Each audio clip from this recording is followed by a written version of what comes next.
그러면 이제 러시아 혁명으로 넘어갑시다.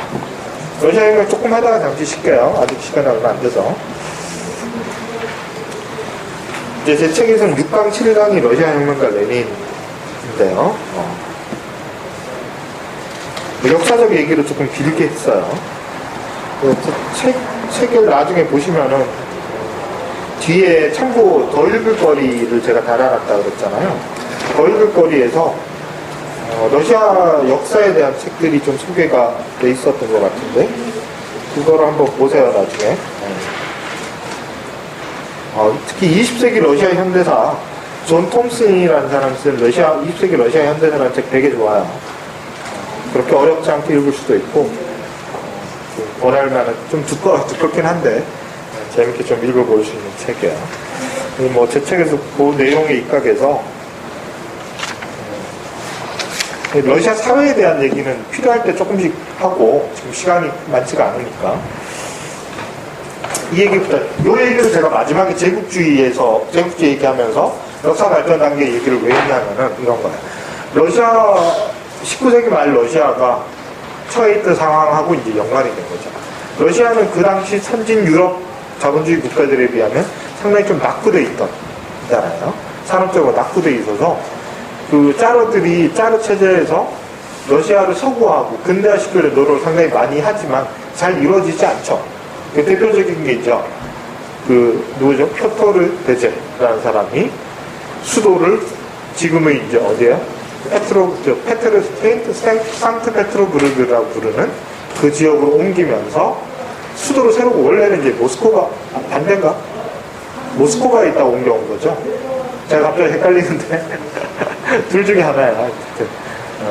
수도를 새로 건설을 하면서 유럽하고 가까이 자꾸 이제 서쪽으로 가려고 그러죠. 그래서 유럽화 하려는 정책을 펴요.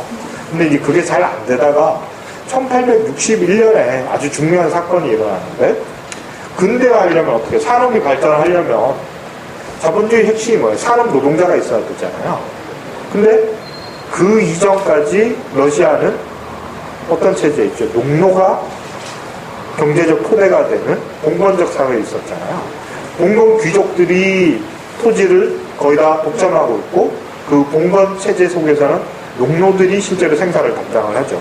인구의 압도적인 다수를 농노가 차지하고 있는 시스템이었단 말이에요. 근대적 산업이 발전할 수가 없는 구조였어요. 정치 사회적 제도상. 그래서 인위적으로 자연스럽게 이 봉건제가 붕괴되는 게 아니라 인위적으로 봉건제를 바꾸고 근대적 체제로 나가기 위해서 1861년에 짜르가 농노 해방을 선언하죠. 농노를 해방시켜버리는 거예요. 농노들이 자기들이 해방한 게 아니라. 근데 농노가 정치적으로 신분만 자유롭게 해줬다고 해서 갑자기 사는 노동자가 되지는 않죠. 그렇죠? 다른 조치가 취해져야 되는데 농노 해방 그러면 말은 되게 좋죠. 억압되어 있다가 신분적으로 예속돼 있다가 해방되면 좋을 것 같지만 사실 좋은 거 하나도 없어요. 농노 입장에서는. 왜 좋은 게 하나도 없냐면은 농노체제라는 거, 공건제라는 거는 아주 억압적이긴 하지만 기본적으로 생계를 유지해주는 모델이잖아요. 그렇죠? 최소한이지만 먹고 살 수는 있게 해주는 모델이란 말이에요. 그러니까 땅을 제공을 하잖아요. 농노들이 생산에 종사할 수 있는 토지를 보장을 해주는 거잖아요. 근데 해방된다는 거는 신분이 해방될 뿐만 아니라 이 토지로부터 떨어져 나가는 거예요. 토지는 귀족의 영주의 것인데 농노들은 자기 게 아니니까 신분만 해방되면 이 토지를 경영할 수 있는 권리가 법적으로 보장이 안 되는 거야. 그렇잖아요. 그럼 굶어 죽어야 되잖아요.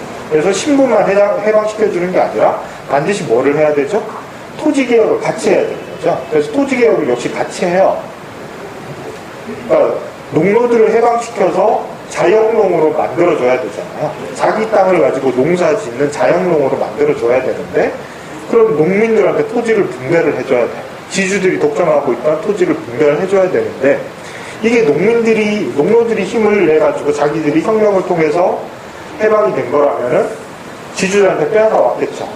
근데 이거를 위에서부터 이걸 해방을 시켜준 거니까 빼앗을 힘이 없고 짜르도 기본적으로 공공 귀족들의 권력을 토대로 해서 성립해 있던 체제니까 이 사람들이 땅을 빼앗아서 농민들한테 나눠줄 수가 없는 거예요. 그래서 유상분배를 하게 되거든요.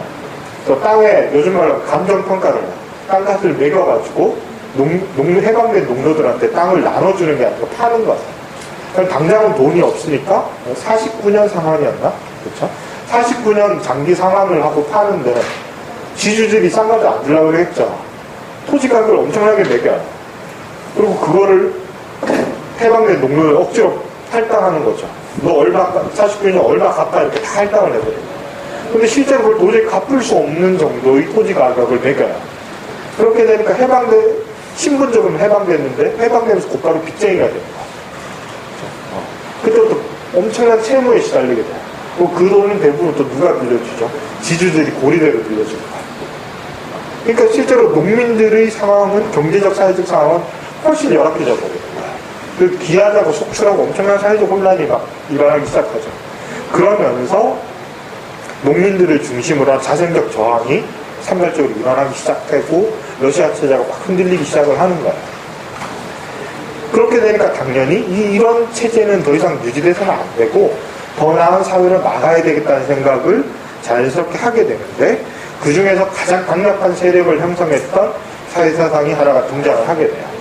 당연히 러시아 사회에서 제일 많은 인구의 비율을 차지하고 있는 게 농민들이니까 이 농민들을 기반으로 러시아를 사회주의 사회로 이행하도록 해야 된다는 생각을 하는 사람들이 나타나는데, 바로 이 사람들이 나로드니키라는 사람들이야. 인민주의자라는 사람들이야. 이때 인민은 대부분 이제 사실은 농민을 지칭을 하는 거죠. 인민주의자들이 등장을 하는 거죠. 그래서 인민주의가 러시아 사회주의 운동의 주력이 되죠.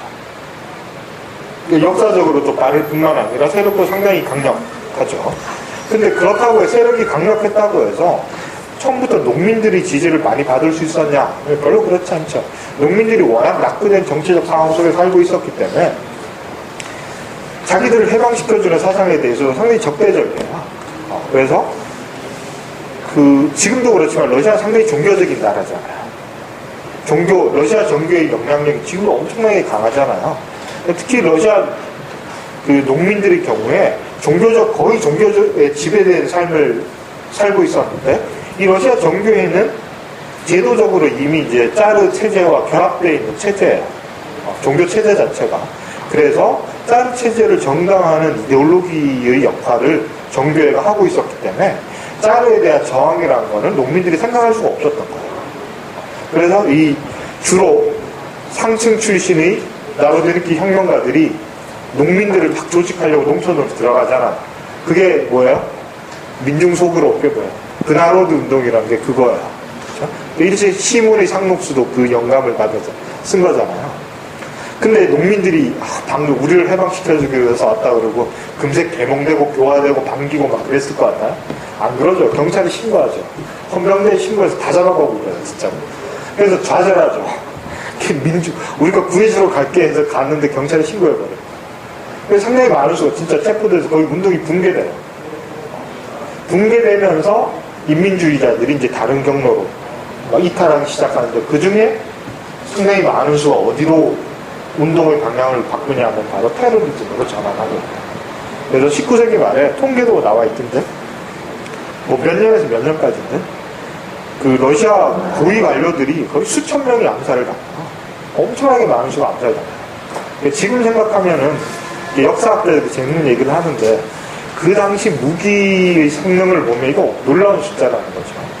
여러분 아시겠지만, 군대 갔다 오신 분들은 알겠지만, 정말 좋은, 요새 총이 정말 발달했잖아요. 근데 잘 안 맞죠. 군대 가서, 특히 예비군 훈련 가서 칼빈 소총이면 쏘면 절대 안 맞잖아요. 옆 사람 표정이 다 맞잖아요. 그쵸? 정말 안 맞아요. M16이 제일 좋은 소총이라고 그러는데, 어떻게 계산하죠? 1000발 쏘면 한 명 죽인다고 계산하잖아요. 지금도 그렇게 계산해요. 그 정도로 총이 잘 안 맞아요.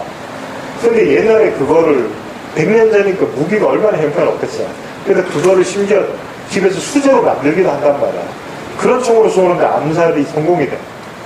그리고 무기 위력이 약해서 이렇게 맞아도 군사 안 죽어요. 잘 안 죽어요. 그래서 홉스범책이나 다른 역사책을 한번 보세요. 혁명사 같은 거 보면은 사망자 수가 실제로 별로 안 많거든요. 안 많은 이유가 여러 가지 있지만 무기의 성능이 상당히 낮은 거예요. 그래서 요즘같이 이렇게 정통으로 맞으면 즉사하고 그런 총이 잘 없었어요. 상당히 오랫동안 더 나쁜 것 같기도 한데 대부분 불구가 되지 근데 죽지가 않아. 그러니까 사망자는 대부분 전쟁이 지고 나서 학살을 통해서 사망이 일어나지 전투 과정에서 사망자가 잘 발생을 안 할 정도로 무기 체계가 그렇게 성능이 좋지 않았단 말이에요. 그렇죠? 그러니까 심지어 기어틴이라고 있잖아요. 프랑스 영문 이렇게 당겨서 단두대. 그것도 이렇게 영화에서 볼 때 한 방에 이렇게 목이 달아나는 게 아니에요. 한 번에 잘 안 잘려요. 네. 그러니까 야근 기술이 그렇게 발달을 못했기 때문에 쇠가 그렇게 성능이 좋고 날카롭지가 못했어요. 지금 여러분 남자분들 면도기 쓰시는데 한번 보세요. 다 메이드 인 재팬인데 날만 어디에요? 질레트 이런 거 보면 딴 부품은 다 메이드 인 차이나인데 이건 어때? 나름 메이드 인 USA잖아요. 그 정도 면도칼 하나도 만들기가 힘든 거예요. 그 정도 잘 들게. 그래서 실제로 역사 사료들 보면 기어틴을 한 방에 목이 안 달아서 다시 하고 막 그래요. 반 좀 잘리는 상태로. 너무 끔찍하죠. 그러니까 근데 수천 명을 죽였단 말이에요. 그러니까 어떻게 보면은 두 가지로 해석을 하는 거죠. 하나는 진짜 코미디도 많아요. 총을 쐈는데 암살자가 자기가 죽어요. 총이 폭발해가지고. 그런 사례도 되게 많아요. 뭐 시한폭탄 이런 게 정교하지가 않잖아요. 시간도 잘 안 맞고 뭐 자기가 터지고 그런 사고도 되게 많았음에도 불구하고 그렇게 많은 고위 관료들을 암살할 수 있었던 거는 두 가지로 해석할 수 있죠. 하나는 경호가 너무 허술했다. 그걸 수도 있지만 또 하나는 이 정도로 혁명의 열망이 높았다. 그렇게 아주 열악한 조건 속에서도 수천 건의 암살을 성공시킬 만큼 암살하면 대부분 그 암살자는 죽거든요. 그렇죠? 도망갈 수 없어요. 거의 다 죽는단 말이에요. 그 정도로 사회적 모순이 심했다는 걸 단적으로 보여주는 거예요. 그러니까 이런 식의 암살이란 테러리즘 외에는 이 사회적 불만을 표출할 수 있는 통로가 없었기 때문에 그렇게 많은 암살이 자행됐던 거예요. 그걸 보여주는 거죠. 그 정도로 이렇게 아주 모순이 심한 사회였음에도 불구하고 대규모 혁명은 일어나기 힘든 상황이었어요.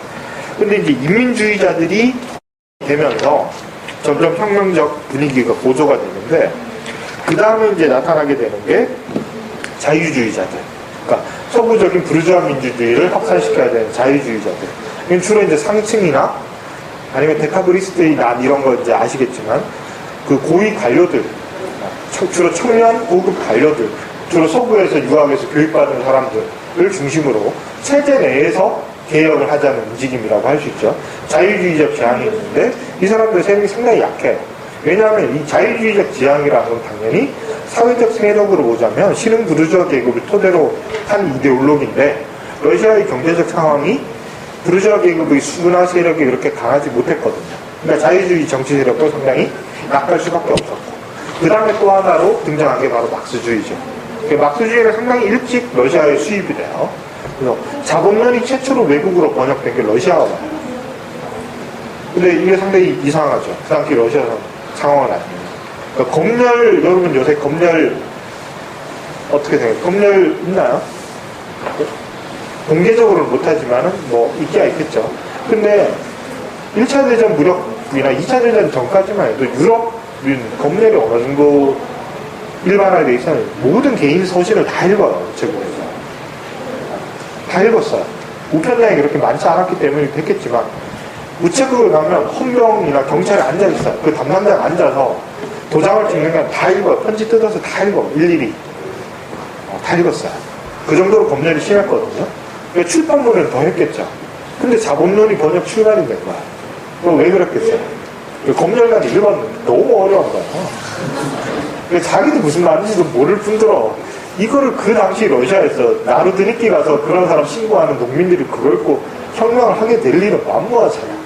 그럼 뭐 이런 거 뭐 번역된다고 해서 그게 무슨 책인지 잘 아마 몰랐을 것 같아요. 그래서 이제 허용이 돼요. 근데 이걸 뭐를 보여주냐면 막스주의가 처음에 러시아에 수입된 거는 합법적 경로를 통해서라는 거예요. 그래서 주로 대학의 연구자들이, 교수들이 합법적으로 학문 연구의 대상으로 막스주의를 수용하기 시작하죠. 어떤 사회적 정치적 운동으로서 수입됐다기보다. 그래서 막스주의의 한 흐름을 나중에 붙여진 명칭이긴 하지만 합법적 막스주의라는 흐름이 먼저 형성이 돼요. 근데 이 사람들은 나중에 정치적으로 다 자유주의로 전향을 하게 돼요. 그 다음에 대도시를 중심으로 이제 산업 발전이 좀 급속한 속도로 이루어지는데 러시아에서 산업 발전이 이루어지는 것은 위에서부터 산업 발전이 이루어져요. 그러니까 자생적으로 자본주의가 성장했다기보다 국가 자체가 근대화하려는 노력의 일환으로 산업 발전을 추진을 하는데 자본이 상당히 미약했던 나라이기 때문에 어디에 의존을 하게 되겠어? 자체 내에서 자본주의를 발전시킬 만한 재원이 없으니까 차관을 들여와요. 주로 프랑스에서 엄청나게 많은 차관을 들여오거든요.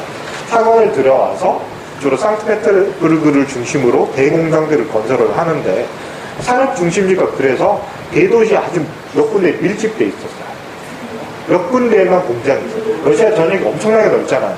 이 엄청나게 넓은 국토 중에서 산업 기반은 몇 군데나 있는데 대신에 밀집되어 있었기 때문에 이 산업이 발달한 대도시에서는 노동자들의 수가 되게 많아서 그 당시 전 세계에서 제일 큰 공장이 그 상트페테르부르크에 있는 화학 공장이 제가 숫자가 약해서 기억을 아마 단일 공장으로서 제일 크게 한 6만 명인가 그런 공장이 있었어요.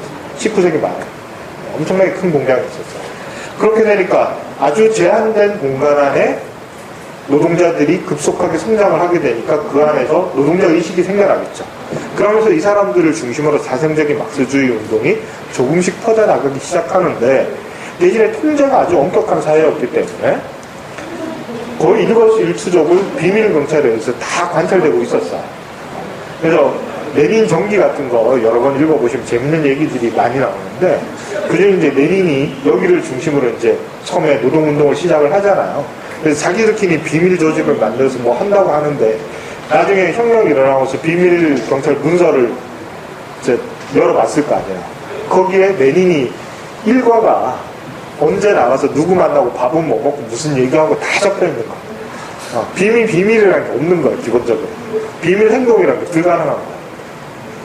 왜냐면 워낙 지역이 좁잖아. 지역이 좁고 활동가 수도 딱 정해져 있고 이러니까 프락치도 많고 프락치일 수가 엄청나게 많죠. 많으니까 모든 게 다 노출이 돼 있었어요. 요즘같이 뭐 도청장치 이렇게 잘 돼 있고 그렇지 않아도 일과가 다 노출이 될 정도로 이제 운동이 상당히 힘든 상황이었어요. 그러니까 이제 그냥 놔두는 거죠. 놔뒀다가 적당한 시점에 체포했다가 또 풀어줬다가 또 뭐 체포했다가 이게 자기들 마음대로 하는 거예요. 비밀경찰들이. 그런 상황에서 아주 열악한 조건에서라도 이 자생적인 막스주의 운동이 이제 전개되어 가고 있었죠. 자, 그런데 이런 사회주의적 지향의 나르드니키와 막스주의자들이 공존하고 있는 상황 속에서 이 두 집단 간의 논쟁이 벌어져요. 이게 아주 중요한 논쟁인데 뭐를 둘러싸고 논쟁이 일어나냐 하면은 러시아가 아주 낙후되어 있던 러시아가 사회주의로 발전하기 위해서는 어떤 경로를 거쳐야 할 것인가를 두고 논쟁이 벌어져요. 핵심적인 차이는 이건데 그 당시 그 러시아 막스주의의 이론적 지도자가 누구냐면 우리 지난 시간에 잠깐 봤던 클라이노프라는 아저씨야. 이 사람이 이제 러시아 막스주의 아버지라는 사람인데 이 사람은 이제 원래는 나르드니키 출신이야. 그 나르드니키로서 혁명운동을 하다가 힘드니까 상황이 힘드니까 이제 서유럽으로 막론해서 주로 이제 스위스에서 거주하면서 거기서 막스주의자로 전향이 돼요. 카우츠키를 통해서 막스주의를 받아들여요. 그래서 이 사람의 막스주의는 카우츠키류의 막스주의라고 제가 지난 시간에 말씀을 드렸죠. 아주 원론적인 정통 막스주의 입장을 보수를 하고 있었는데 레닌을 비롯한 거의 모든 초기의 러시아 막스주의자들이 거의 이 사람한테 결정적인 영향력을 받게 돼요. 그래서 이 사람들의 입장을 제일 잘 보여주는 이론이 있는데 그게 뭐냐면 바로 2단계 혁명입니다. 이게 아주 중요한 거예요. 이게 나중에 러시아 혁명이 성공한 이후에도 계속 문제가 됩니다. 2단계 혁명주의라는 게 또 그립니다. 또 맨날 어디 한 군데 고정을 어디 파놓습니다. 맨날 그러니까. 사회주의로 가려면 예를 들어 러시아가 지금 이제 아직까지 공건적인 유죄가 많은 국가라는 거죠. 그러면 자본주의로 가기 위한 부르주아 민주주의 혁명을 하고 그 다음에 사회주의 혁명을 해야지 프롤레타리아가 주체가 되는 사회주의 혁명을 해야지 사회주의로 온전히 갈 수 있다. 이게 2단계 혁명입니다. 뭐 그 정통 막스주의 얘기잖아요. 그렇죠? 반선적 역사관에 의해서 또 당연히 막스주의자는 이런 입장을 가지고 있었죠. 그러니까 러시아는 아직 이 단계에도 도달 못했으니까 당장은 공권적 사회 구조를 자본주의적 사회 구조를 전환시키는 부르주아 민주주의 혁명이 첫 번째 과제다. 그 다음에야 사회주의 혁명. 그러고 나서 자본주의가 충분히 성숙하는 상당히 긴 기간을 거치고 나서야 사회주의의 이행이 가능할 거다. 이런 생각을 했던 거예요. 자, 그런데 나루디니키가 어떻게 생각을 했냐면은 이 상태에 있는 러시아가 이리로 바로 갈 수 있지 않을까. 이런 생각을 했던 거예요. 그게 왜냐하면은 이제 농노제가 폐지되고 농민들이 살기 힘들어지니까 전통적인 공동체가 다시 강화가 돼요. 그래서 러시아 여러 가지 지역마다 여러 가지 이름으로 형태가 조금씩 다른 이름 미르나 오브시치나 이런 몇 가지 이름으로 불려지는 농민 공동체들이 있었죠. 주로 이제 촌락 중심으로 형성된 농민 공동체들이 긍정적인 면도 있고 상당히 이제 낙후됐으니까 가부장적이고 억압적이고 막 이런 시스템이에요, 사실은. 이거 이제 러시아를 좀 환상적으로 바라보고 싶은 낭만주의적인 취향이 있는 분들은 자꾸 이제 농민 공동체를 정말 평화롭고 이상적인 무슨 유토피아처럼 묘사하면 별로 그렇지 않았거든요. 그러니까 이런 농민 공동체를 부정적인 요소를 다 벗어버리고 좀 긍정적인 방향으로 전환시키면 농민 공동체를 기반으로 막바로 사회주의를 실현할 수 있지 않을까. 그게 가능하다. 그리고 이런 사회주의의 이행의 주체는 당연히 농민이어야 된다. 이게 나루디니키의 입장이다. 그래서 농민을 주체로 한 혁명운동을 생각하는 게 나루디니키라고 합니다. 그러니까 이 사람들은 이란의 혁명 필요, 자본주의 혁명 필요 없다는 거예요. 왜 자본주의 혁명이 필요 없을 뿐만 아니라 그거는 피할 수 있으면 피해야 된다. 이게 무슨 얘기냐면 자본주의 단계가 되면 농민들은 어떻게 된다고 그랬죠? 계급적으로 분화가 된다고 그랬죠. 농민 계급이 해체가 된다고 그랬어요. 이게 말은 간다는 게 농민 계급이 해체가 된다는 건데 이게 현실에서 일어나면 어떤 거겠어요? 우리나라 농촌 보면 아시잖아요. 농민이 다 죽는 거야. 망하기 때문에 해체가 되는 거야. 이 사람들이 직업 속에서 통해서 공장으로 바꿔라 알선해주고 이런 거 아니에요. 농업이 붕괴되고 농민이 굶어 죽고 경제적으로 파탄나고 이런 아주 고통스러운 과정을 거치면서 자본주의로 전환되는 거예요. 그렇게 되니까 그리고 이미 이 사람들은 나루디니키들은 소유럽에서의 농민이 붕괴되는 과정에서의 고통을 어느 정도 알고 있었거든요. 알고 있었기 때문에 가급적이면 농민이 분해되는 자본주의화로의 경험을 경유하지 않고서 사회주의로 가는 게 바람직하다고 생각을 했던 거예요. 근데 막스주의자들은 농민계급이 분화되어서 자본주의적인 프롤레타리아 계급으로 이전되고 나서야 사회주의로 갈 수 있다고 주장을 했던 거예요. 그렇게 되니까 이제 아주 파이를 쓰는 두 입장이 대립을 했던 거죠. 이게 이제 계속 논쟁이 있었던 거예요. 그래서 이 논쟁의 초기에 레닌이 개입을 해서 아주 중요한 이론적 성과를 내면서 두각을 나타내는 거죠.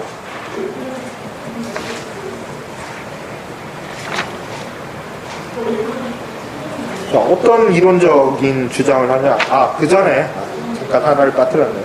그 전에 그럼 막스 엥겔스는 이 문제에 대해서 어떻게 생각했을까?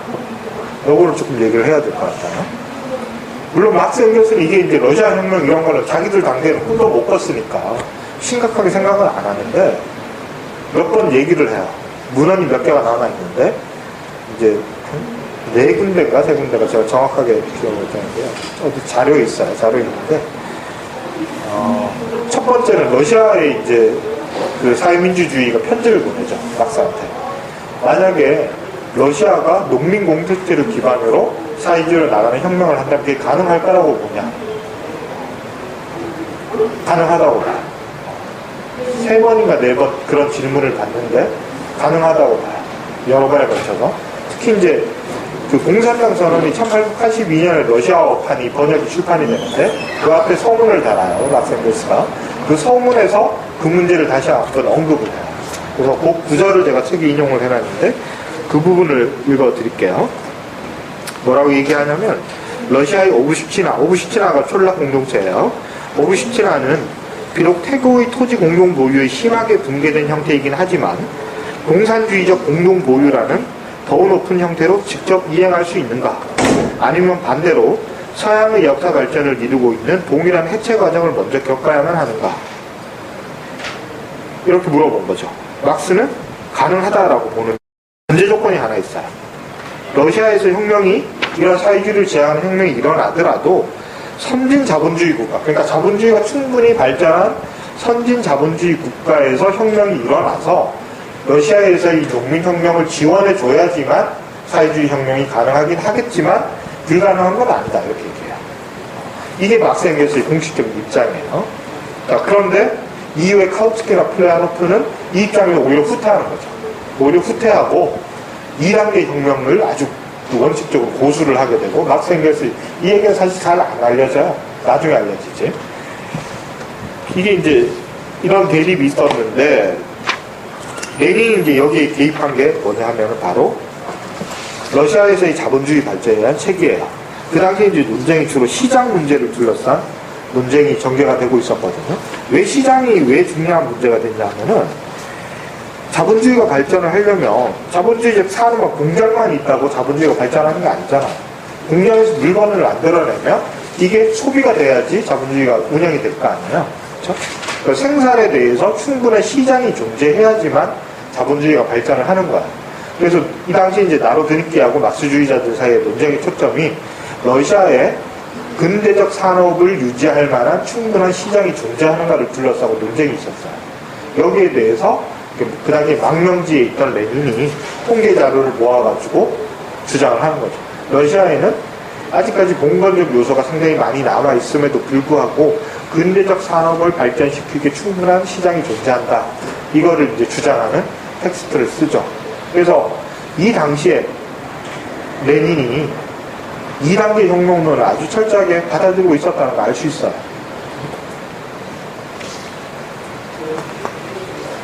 그래서 이 2단계 혁명론이 아주 중요한 거다.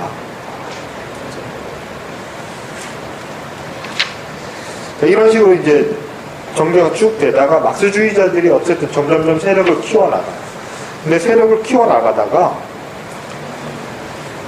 그 세력이 커진과 함께 이제 탄압도 강해지니까 대부분 이제 망명을 하게 되죠. 망명을 해서 서유럽에서 활동을 하게 되는데, 좀 소련과 지리적으로 가까운 스위스나 독일에서 경치 좋은 데서 살면서 이제 활동을 하는데, 어쨌든 러시아 내에 어떤 영향력을 행사하고 싶으니까 방법이 없잖아요. 그래서 자기들이 유력하게 생각해낸 방법이 사회주의적인 지향을 갖고 있는 사람들이 모여서 그런 내용을 담은 신문을 발간을 한 다음에 러시아 내로 반입해서 유포시키는, 노동자들에게 유포시키는 거를 생각을 하게 돼요.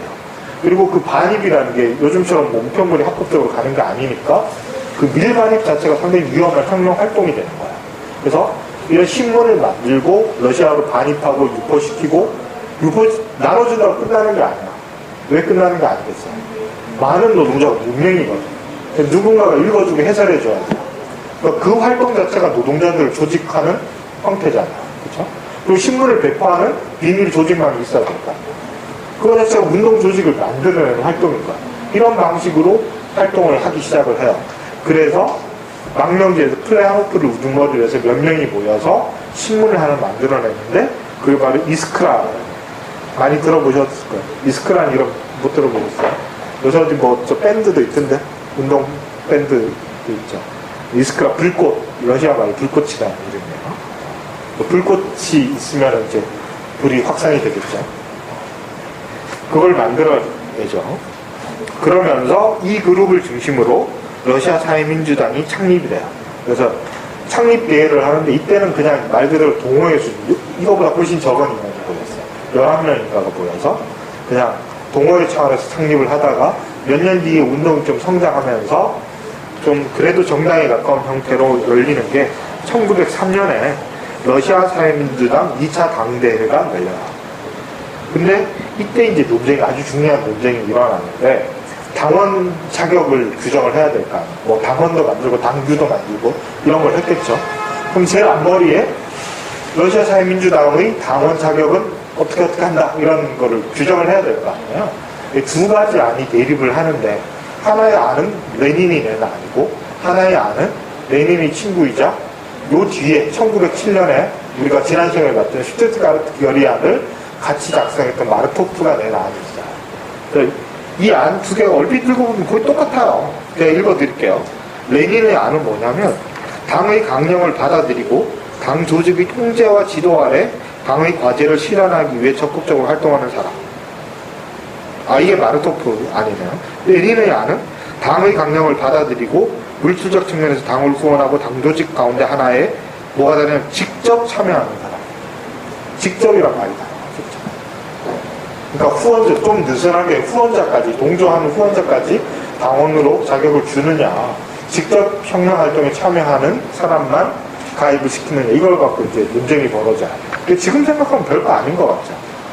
말도 거의 같고, 제가 지금 읽어도 누구 말인지 헷갈릴 정도로, 제가 맨날 보는데도 누구 말인지 헷갈릴 정도로 비슷한 표현을 썼는데, 왜 문제가 생겼을까? 그래서 여러 가지 이유가 있는데, 뭐 프레아노프의 관계 이런 것도 있고 자기들끼리 팝을 다툼하고 이런 것도 사실 있어요. 이런 요인도 있긴 하지만 당의 활동 방식에 대한 어떤 비전이 달랐던 거죠. 그래서 그 레닌의 경우에는 상당히 현실주의자잖아요. 역사학자들이 레닌을 보통 상당히 현실적인 사람으로 보잖아요. 레닌이 러시아 혁명을 성공적으로 이끌 수 있었던 것도 이 사람이 뛰어난 이론가라서가 아니라 뛰어난 현실주의자라서 그렇다. 이런 얘기를 많이 하죠. 또 어떤 점에서 현실적이냐면 아까 앞에서 비밀경찰 얘기를 잠깐 했었잖아요. 그런 상황에서 혁명활동을 한다는 게 가능하지가 않잖아요. 이게 가능하려면 제일 중요한 게 보안 문제예요. 당의 어떤 활동이 당원들한테 다 알려지면 혁명운동 자체가 불가능한 거야. 이런 아주 실용적인 목적에서 보안이 철저하고, 그리고 이거 변절하기가 쉽지 않아요. 실제로 상당히 많은 변절이 일어나거든요. 나중에 이제 여러분들 좀 더 관심 가지신 분들 이 책 말고 좀 더 세계적인 책을 보시면 특히 서유럽에서 사회주의 운동의 역사는 그 주도자들이 변절의 역사라고 해도 과언이 아니에요. 엄청나게 변절을 하거든요. 자본가들은 그냥 내버려두지 않잖아요. 탄압도 하지만 회유도 하고 그래요. 대표적인 게 북부 스칸디나비아의 사회민주당을 건설한 사람이 있어요. 거기 혼자서 당을 다 건설해요. 그래서 엄청나게 조직도 키우고 명망가가 되는데 당이 막 커지고 그 노동쟁이도 막 일어나고 운동이 활성화되던 무렵에 이 사람이 경찰에서 돈 받고 미국으로 이민 가버려요. 너무 황당하죠. 그 운동이 망해요. 그래서 그 몇십 년간 운동이 부활을 못하는 거야. 그런 일이 수도 없이 일어나거든요. 러시아에서도 러시아 혁명사 한번 읽어보시면 정말 그런 지금 보면 코미디 같은 사건들이 계속 막 일어나요. 미리 잠깐만 얘기해드리면 볼셰비키가 그 당시 경쟁적인 뭐 멘셰비키도 그렇고 나로드니키도 그렇고 다른 경쟁하는 사회주의 진영들에 비해서 더 큰 힘을 가질 수 있던 이유들이 여러 가지 있긴 한데 그 중에 아주 현실적인 이유 중에 하나가 활동 자금이 많았어요. 활동 자금이 많았어요. 돈이 있으니까 이제 힘이 세졌던 거야. 근데 이 사람들이 활동 자금을 모으려고 되게 불법적인 일도 하죠. 은행 강도 같은 것도 하잖아요. 실제로 은행 강도 해요. 하기도 하고, 근데 그거는 이제 금세 비난받고 별로 안 하는데, 그 중에 아주 중요한, 결정적으로 자금 획득했던 사건이 있는데, 그 당시 러시아의 아주 유명한 대부호, 좀 자유주의적 성향의 대부호가 일찍 죽어버려요.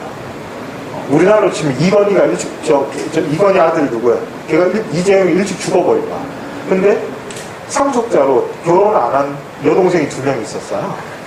그래서 볼셰비키가 얘들을 꼬셔서 결혼하는 작전을 세워요. 싫어요. 그래서 볼셰비키 당원 중에 이제 좀 제일 인물이 번듯하고 뭐 이런 애들을 뽑았겠죠. 둘이를 선발해요. 그 진짜 결혼에 성공해요, 둘 다. 성공해요. 그것도 진짜 코미디죠. 근데 성공해요. 그 다음에 어떻게 됐겠어요?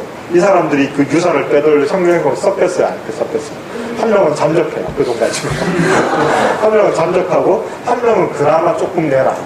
다 주지도 않고요. 그 중에 일부를 내놓는데, 그것만 해도 엄청난 자금이어서, 볼셰비키가 되게 큰 힘을 가졌던 거거든요.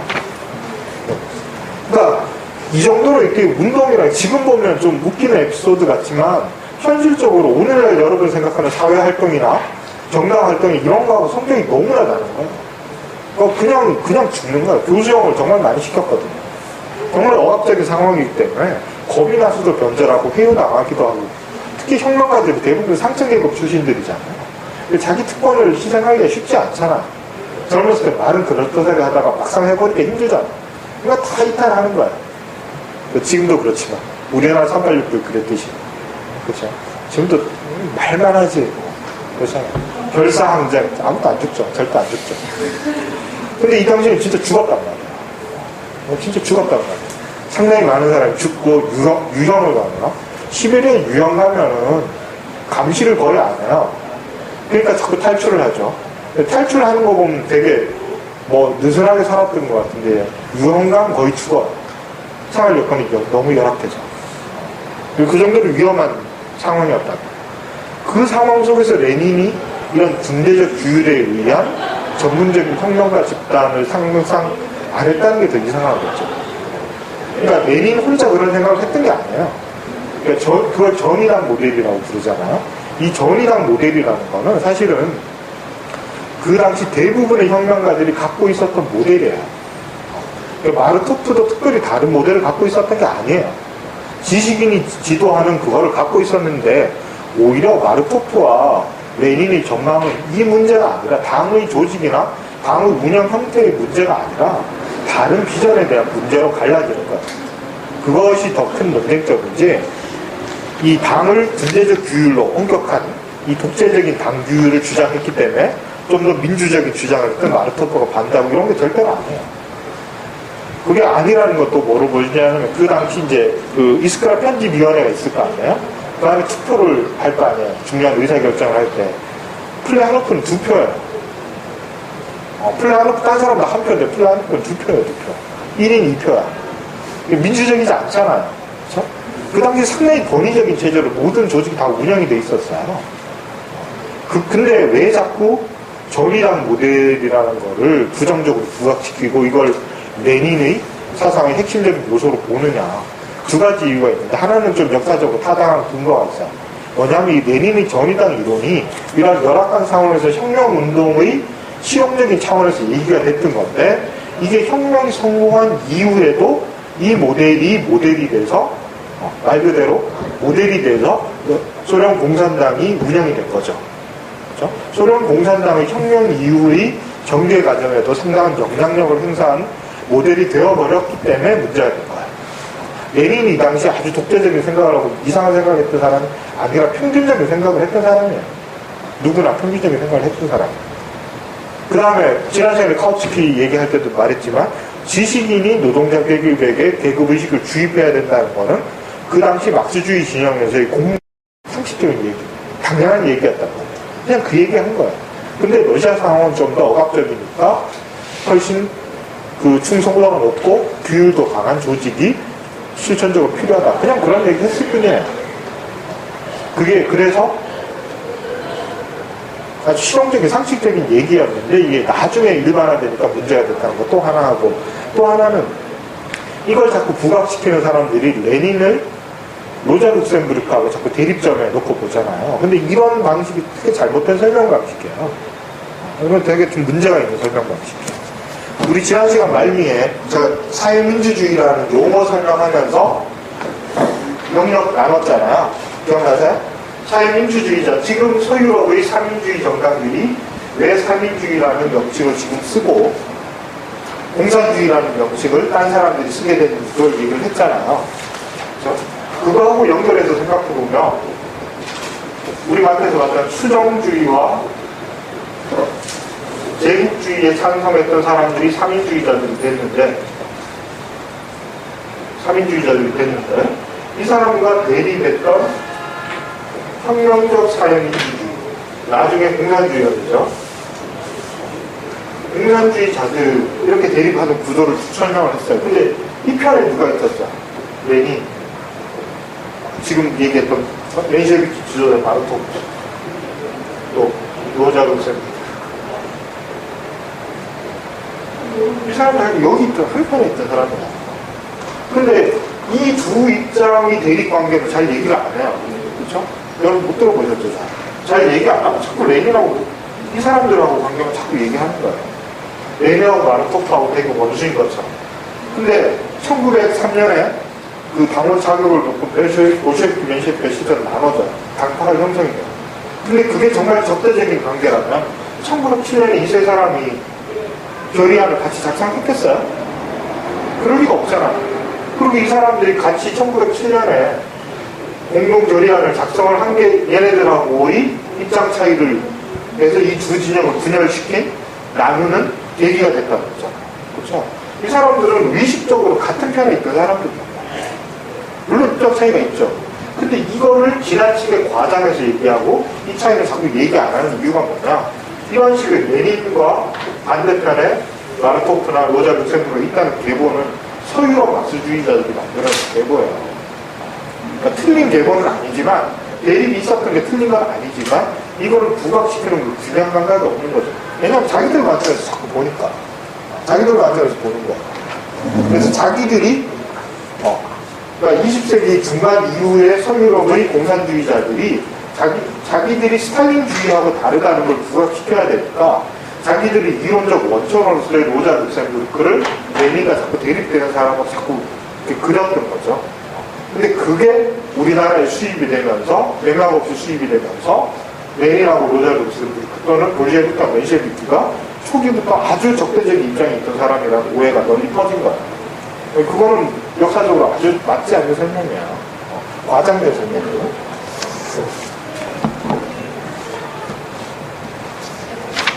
아무튼 이런 식으로 이제 러시아 사회민주당이 성립하고 볼셰비키, 멘셰비키가 갈라지는데, 이 당원자 학력을 영을 무엇을 할 것인가 얘기를 해야 되는데, 아무튼 이 정의당에 대한 얘기를 한 텍스트가 1902년에, 이 1903년에 당대회 이전에 이미 나와 있었어요. 그게 이제 무엇을 할 것인가인데, 여기에 대해서 오해가 상당히 많은데요. 읽어보시면 알겠지만, 이게 특별하게 무슨 조직론 이런 게 별로 아니에요. 읽어보시면 다 그 당시에 경쟁하던 사회주의자들을 공격하는 얘기예요. 누구를 공격을 했느냐. 바로 경제주의자 또는 그 자생성, 대중의 자생성 주장하는 사람들을 공격을 해요. 그러니까 이거를 또 우리나라에서도 책도 안 읽고 이야기하는 사람이 되게 많죠. 무엇을 할 것인가도 비슷한 얘기예요. 레닌 얘기를 하려면 한글로 다 번역돼 있어요. 길지도 않고 그렇게 어려운 책과 레닌 책은 별로 이론적인 책들이 별로 없어요. 쉽게 읽히는 책이거든요. 근데 읽지도 않고 왜 자꾸 레닌 어쩌고저쩌고 그러는 모르겠어요. 요새 또 뭐 지젝이 쓴 레닌에 대한 책이나 뭐 이런 것들이 나오니까 그 어려운 지젝을 통해서 레닌을 얘기하면서 훨씬 더 쉬운 레닌 책은 안 읽어. 그러면서 레닌이 어쩌고저쩌고 얘기하는데 저는 그런 접근법이 도대체 왜 이렇게 유행하는지 이해를 못하겠어요. 그러면 더 좀 있어 보이나 봐요. 하여튼 좀 이상한데 한국에서 정말 이 무엇을 할 것인가에 대한 오해는 이런 말로 할 수가 없죠. 그 중에 이제 정말 코미디 같은 오해 중에 하나가 무엇을 할 것인가에서 레닌이 대중의 자생성을 비판했다. 이렇게 되니까 또 이제 요새 또 한국 사람, 한국 진보 진영에서 좋아하는 게 대중의 자발성, 자생성 이런 거 아니에요. 그러니까 그거 말하는 공산주의자놈들은 이렇게 전체주의적이고 독재적이고 원래 그런 놈들 아니었냐 또 이런 소리 하죠. 근데 읽어보시면 대중의 자생성이 뭐를 가리키는 거냐 하면 그 당시 자생적 노동운동을 가리키는 거예요. 그러니까 대중의 요새 말하는 대중의 그런 걸 가리키는 말로 쓰는 게 아니에요. 그 당시 러시아에서 자생적으로 일어난 노동운동이 정치적 과제에는 관심이 없고 경제 투쟁에만 몰두하고 있다. 이걸 비판하는 거예요.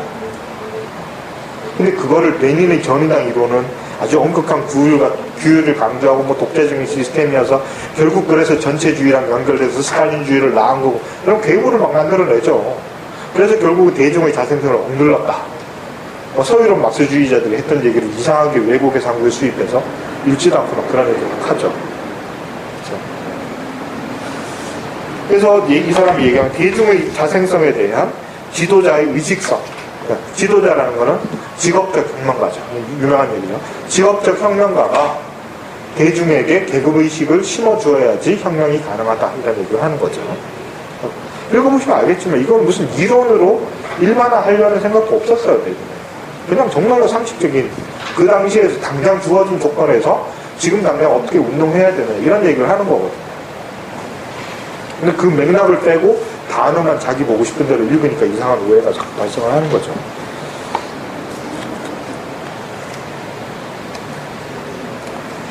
그래서 이제 이 당시 상황을 또 모르고 그런 얘기를 자꾸 하는 거죠. 시간이 너무 잠깐 한 5분만 쉬었다가 이제 러시아 혁명 얘기로 들어가겠습니다.